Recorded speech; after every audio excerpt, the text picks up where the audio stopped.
Afternoon. I'm Chef Tony Hedger from L'Ecole Culinaire in St. Louis, Missouri. Today we're going to make a raspberry frosting. So what I've done is I've already made a simple buttercream. A simple buttercream is nothing more than 1 pound of butter, a ½ pound of vegetable shortening or Crisco, 2½ pounds of powdered sugar, 5 ounces of egg whites, a little bit of vanilla, and 8 ounces of hot water.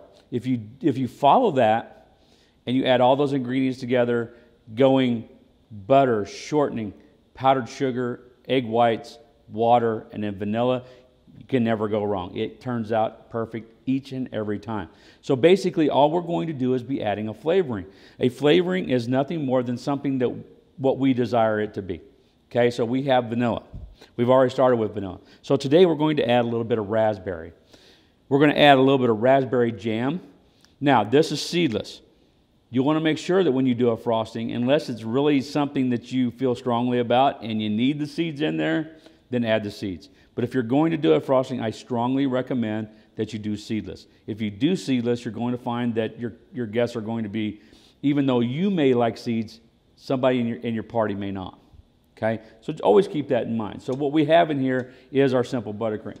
One of the first things that we want to do is we want to make sure that our buttercream is whipped. So we're going to put this on high speed just for about a minute. We have egg whites in the simple buttercream, so we want to make sure that that simple buttercream adds a little bit of volume. So what I'm going to do is I'm going to whip it real quick. I'm going to look at it, watch it build a little volume, and then we should be good to go. Now you're going to find that that buttercream is going to come up the sides a little bit, which is okay. Never add anything while that thing is running. Okay? Just from personal experience, don't put anything in there. So we're going to bring that down.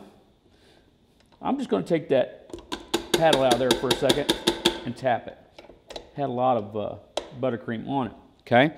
So what we're going to do is we're going to go ahead and we're going to add the raspberry. One rule that we always live by in adding a flavoring is that you can always put a flavoring in, but you can't take it out.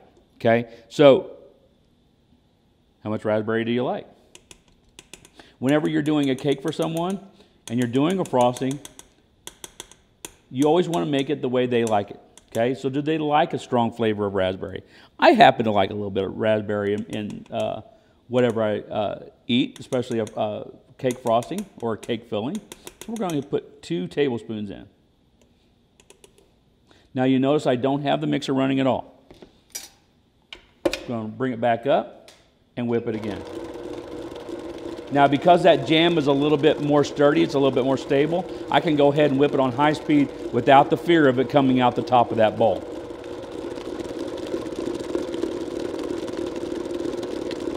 That's looking nice. So we're going to stop that and get a little bit of taste of that.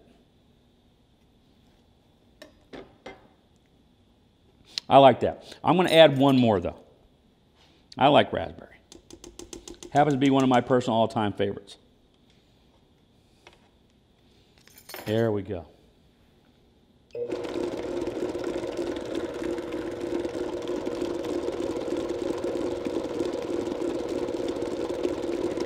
Once we're in, go ahead and shut it down. Bring your paddle out. Unhook it. I'm going to tap that on there real quick. Put that into my sink real quick, grab my spatula. Now, one thing I'm going to want to do is make sure that I run down and scrape all the raspberry that may have come up the bowl down a little bit. I want to make sure that I have no big dark red spots in the middle of my icing. We've all seen them. We've all seen them, people with lumps that didn't sift their icing or their confectioner sugar. They didn't sift it. We also seen people that had made cakes that we see little pieces of flour in. Again, it hasn't been sifted. So we don't want any dark streaks of color in there either, which would mean that they didn't run through it and make sure that all the color was integrated nice and uniformly. Okay, so we're going to do that. Helps to have good, strong forearms. All right, there we go. So now we're going to take our piping bag. I have a round tip inside. Little trick is we're going to put that top down about 6 inches. Make a C with our hand. Fold it over the top of our hand. Now we're ready to put some of the icing into the bag. Put it into the bag, wipe it right up on our hand.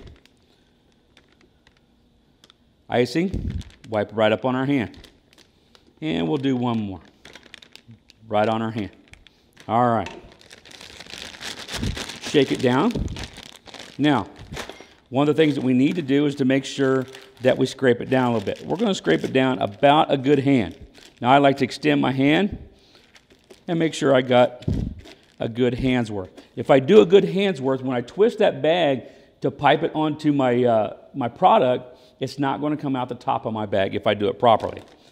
I'm going to bring my tip down a little bit, see where my tip rests, and I'm going to back that off about a ½ inch.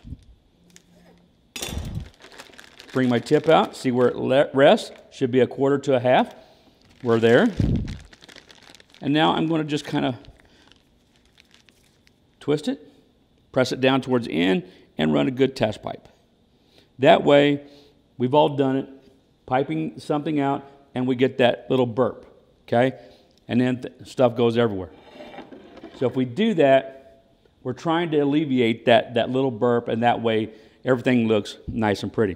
So we're going to go ahead and pipe onto a couple of our chocolate cupcakes. However you do it is fine. I like to twist after each pipe. And there we go. So that's a raspberry frosting using a simple buttercream. I'm Tony Hedger from L'Ecole Culinaire in St. Louis, Missouri. Thank you very much.